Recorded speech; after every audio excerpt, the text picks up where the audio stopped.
Hello बच्चों, स्वागत है आपका study by teaching by SSR Vivek Kumar YouTube channel पर। तो आइए देखते हैं आप लोगों की अधिक रिक्वेस्ट पर आज जो है छंद का वीडियो लाए हैं। छंद के वीडियो में आज संपूर्ण जानकारी के साथ बिल्कुल सरल शब्दों में पूरी बात समझाते हुए वीडियो बनाएंगे। लेकिन आप लोगों से अनुरोध है कि आप लोग जो है न तो कोई कमेंट करते हैं, जो कोई भी दिक्कत हो उसे कमेंट में लिखने की कृपा करें, ताकि अगले आने वाले वीडियो में आपका हम उत्तर दे सकें और उत्तर देने की कोशिश करेंगे। कमेंट जरूर करें और मेरे वीडियो को अगर सब्सक्राइब नहीं किया है तो सब्सक्राइब करें और बेल आइकन का बटन दबाएं, ये नहीं भूलें। तो आज देखते हैं हम पहले छंद, और छंद की सबसे पहले हम परिभाषा देखते हैं। वर्ण, मात्रा, यति, गति आदि का ध्यान रखते हुए जिस काव्य की विवेचना की जाती है उसे छंद कहते हैं। अब शब्द तो इसमें नहीं आ गए, वर्ण, मात्रा, यति, गति आदि का ध्यान रखते हुए। तो सबसे पहले हमें यह देखना है कि ये वर्ण क्या है, मात्रा क्या है, यति क्या है, गति क्या है। तो पहले यति की, यह यति है, यति की पहले परिभाषा समझो। छंद में विराम स्थानों को यति कहते हैं। जब कोई भी छंद, चौपाई, दोहा, रोला, सोठा, बरबय, छप्पय, हरगीतका, कुंडलिया, कोई भी छंद आता है या कोई कविता, तो उसके अंदर विराम अगर रुकेंगे नहीं गाते समय थोड़ा, या तो अल्पविराम होगा या पूर्ण विराम होगा, अर्ध विराम होगा, सेमीकोलन होगा, कुछ न कुछ तो हो सकता है। छंद में विराम स्थानों को यति कहते हैं। जहाँ पर विराम आती है वो यति कहलाती है। और गति, छंद की संगीतात्मक लय को गति कहते हैं। जब कोई चौपाई गाई जाए तो चौपाई की लय अलग होती है, दोहा की लय अलग होती है, कुंडलिया की लय अलग है, हर गीत की लय अलग होती है। जो ये लय होती है, जो ध्वनि निकलती है, जो आनंद आता है, वही गति कहलाती है। और इसके बाद देखते हैं वर्ण। अब वर्ण में, वर्ण तो दो प्रकार के होते हैं। या अगर हम स्वरों को देखते हैं आ से अंग तक, तो आ लघु वर्ण और गुरु वर्ण। लघु कहता है छोटा, और गुरमीस, वैसे तो गुरमीस बड़ा होता है, गुरमीस भारी होता है, और गुरु एक शिक्षक भी होता है। तो यहाँ केवल गुरु वर्ण में बड़े से संबंध है। लघु वर्ण देख लीजिए, अ, ई, उ, री, और इनकी मात्रा एक होती है। लघु वर्ण का संकेत है एक। जब भी हम गिनेंगे तो एक ऐसे लगाएंगे, लघु वर्ण को गिनेंगे। जब ये अ, ई, उ, री, ये चार वर्ण आएंगे तो एक मात्रा लगाएंगे। और दूसरा है गुरु वर्ण। जब आ, ई, उ, ए, ऐ, ओ, औ, इनकी मात्रा हो, ये यहां तक है गुरु वर्ण, और इनकी मात्रा दो होती है। और गुरुवर्ण का संकेत होता है ऐसे, ऐस लिखते हैं जब भी गुरुवर्ण आएगा। अभी लगाना बताइए, जब हम इसमें, जब हम इसको दोहा, चौपाई, सोठा, कुंडलिया को लिखेंगे तो हम इसकी मात्राओं की गणना करना बताएंगे। पहले मात्राओं की गणना करेंगे कैसे, सर्वप्रथम देखना है मात्राओं की गणना के नियम।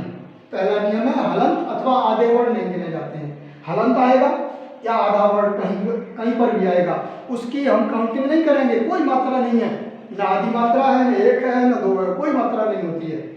और नंबर दो होता है आधे अक्षर से पहले का वर्ण गुरु माना जाता है। कोई आधा अक्षर लिख दिया और उससे पहले का, जैसे कुछ भी लिख दिया तुमने, जैसे कदम्ब, क ये लिख दिया कदम्ब, तो ये आधा अक्षर म है। इससे पहले का दांत वायते हैं, इसका एक और दो और एक, ये ये गुरु वर्ण माना जाता है। अब दूसरा है चंद्र बिंदु वाले वर्ण लघु होते हैं। जैसे चंद्र बिंदी लगी है, जैसे कहूं, हूं जो लग गई, जबकि हु, उ आता है गुरु वर्ण में, तो इसका संकेत दो है, दो मात्रा होना चाहिए नहीं। चंद्र बिंदु वाले वर्ण लघु होते हैं। चंद्र बिंदी लगी हुई है, इसका लघु वर्ण है, एक मात्रा होगी इसकी। और इसके बाद विसर्ग वाले वर्ण गुरु माने जाते हैं, ये लगाएंगे। जैसे दुख, दुख शुद्ध ऐसे लिखा जाता है, तो दु उ होने के बावजूद भी लघु वर्ण है और फिर भी इसकी मात्रा तो होती है। और ये कभी कभी उच्चारण के अनुसार लघु वर्ण को गुरु तथा गुरु वर्ण को लघु वर्ण मान लिया जाता है, लघु वर्ण मान लिया जाता है। जैसे अगर कोई उदाहरण देखते हैं, अब मोहि भाव भरोसा हनुमंता, बिन हरि कथा मिले न संता। अब मोहि शब्द तो है वो मोहि, मोहि, लेकिन इसके अनुसार ये दो मात्रा है और इसकी है एक, लेकिन जब उच्चारण करते हैं मोहि मुँह हुई, ऐसे ये मालूम पड़ता है कि छोटा हो बोल रहे हैं, तब इसकी गणना हम केवल एक से करते हैं। तो इसीलिए कभी कभी ये अपवाद में आता है पांचवा, कभी कभी उच्चारण के अनुसार गाने में जैसी लो आती है लघु को गुरु मान लिया जाता है और तथा गुरु वर्ण को लघु वर्ण भी मान लिया जाता है कभी कभी इसके अनुसार। और इसके बाद आते हैं गढ़। अब गढ़ क्या होते हैं? गढ़ एक सूत्र है, सूत्र है, गढ़ के लिए एक सूत्र है जिसका हम प्रयोग करते हैं, या मा ता राज भान स ल गा, ये होते हैं, ये सूत्र है, या माता राजभान सल का। वैसे गणों की संख्या है, गणों की संख्या होती है, गणों की संख्या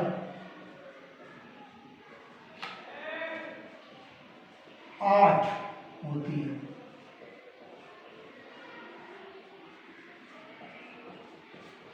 इसमें अंतिम वर्ण ल और ग को छोड़ करके सभी गण होते हैं। अंतिम वर्ण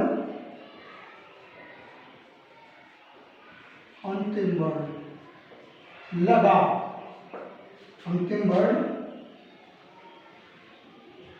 ये ल और गा, ये लगा को छोड़कर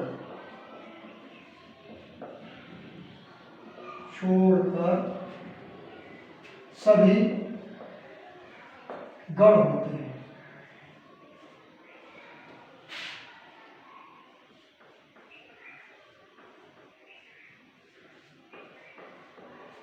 जैसे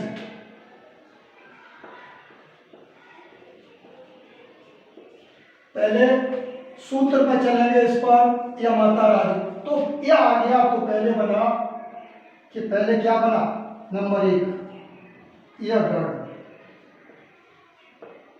गढ़ बना। इसमें ये गढ़ के अंदर क्या आएंगे, 1 2 3, यह माता, यह गढ़ के अंदर यह माता, यह माता आता है। इसका मतलब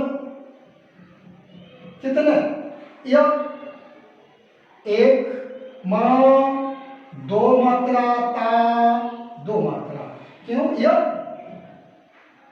क्या है, यह लघु वर्ण है, इसकी एक मात्रा होती है मा आ, ये आ होता है गुरु वर्ण, इसकी 2 मात्रा, और ता आ 2 मात्रा होती है। अगर हम चाहें, अगर कोई शब्द बनाना चाहें, जैसे यह सो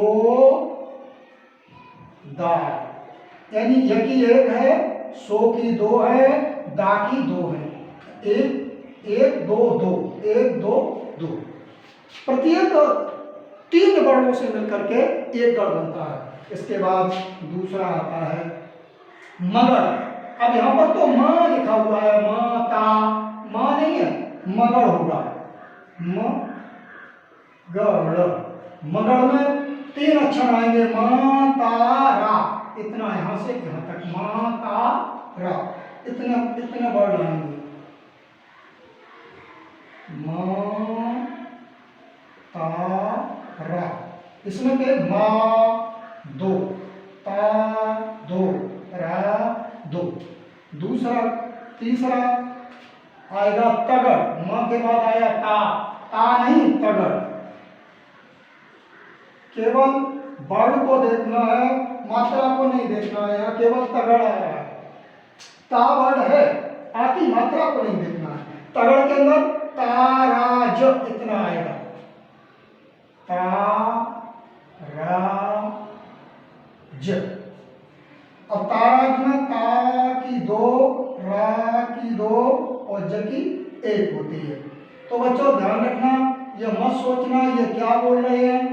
जब बाणिक छंद हम पढ़ेंगे तो बाणिक छंदों में इन्हीं गणों की जरूरत पड़ेगी, इसलिए अभी गणों को हम बड़े ध्यान से देखेंगे ताकि जो है जो बाणिक छंद आएंगे उनमें कोई दिक्कत ना आए। अब शुरुआत में तो मात्रिक छंद है, मात्रिक छंद में इनकी कोई जरूरत नहीं पड़ती है, जब बाणिक छंद पढ़ाएंगे तब ये तुम्हारे काम की आएगी। इसके बाद चौथा नंबर आता है तगड़ के बाद आया रगड़, र ग ड़, और रगड़ के अंदर ये तीन आ गए, राजभा, राज भा। इसका मतलब रा के दो, ज का एक और भा के दो, ये आते हैं रगड़ के अंदर। और इसके बाद पांचवा आता है रगड़ के बाद जगड़, ये पांचवा जगड़ आता है। और जगड़ में भी तीन वर्ण मिलकर के एक गढ़ का निर्माण करते हैं। ज भा न कितना आया, ज भा न, और तो ज की होती है एक, भा की दो मात्रा, न फिर ये लघु वर्ण है इसलिए इसकी एक मात्रा होगी। और जगड़ के बाद भगड़ आएगा, कौन सा आता है, छठा, भगड़, भगड़। और भगड़ के अंदर फिर तीन वर्ण, भानस, भानस, और भाकी ये गुरुवर्ण है, दो मात्राएं हुई, न लघु वर्ण है एक और स लघु वर्ण है एक होती है। और इसके बाद भगड़ के बाद आता है नगड़, नगड़, और नगर में भी तीन आएंगे, न स ल, न स ल। अब नसल, न की एक, स की एक और ल की एक होती है। और इसके बाद नसल, इसके बाद आता है सगड़, आठवां, स ग ड़, और सगड़ में भी तीन आएंगे, स ल गा, स ल गा। और सलगा में स की एक मात्रा, ल की एक मात्रा और गा की दो।